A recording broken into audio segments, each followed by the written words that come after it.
আমরা জানিয়ে দিতে চাই বাংলার মুখ্যমন্ত্রীকে, আমরা তোমার চ্যালেঞ্জ অ্যাকসেপ্ট করছি। হতে পারে তোমার কাছে প্রশাসন, হতে পারে তোমার কাছে রাজপাবার, আমরা মসজিদের জন্য লড়বো, মাদ্রাসার জন্য কথা বলবো, কবরস্থানের জন্য কথা বলবো, আমার দিনের জন্য কথা বলবো। যদি তুমি মনে করো আমাদের সবথেকে বড় দুশমন হবে, তোমার চ্যালেঞ্জ অ্যাকসেপ্ট আব্বাস সিদ্দিকী অনেক আগে করেছে।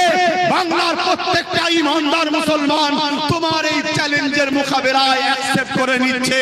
তবে হ্যাঁ, যারা মুসলিম সুরাতে মুনাফিক, মুসলিম সুরাতে বেঈমান, মুসলিম সুরাতে তোমার ভাতা খাওয়া দালাল, তারা তোমার চ্যালেঞ্জ নাও নিতে পারে। ইমানদার মুসলমানেরা চ্যালেঞ্জ নেবে, সেই চ্যালেঞ্জ নিয়েছে। এই লড়াই বাংলাতেও হবে, এই লড়াই ভারতেও হবে। যে সামনে আসবে তার বিরুদ্ধেও যুদ্ধ হবে। রাজি আছেন না?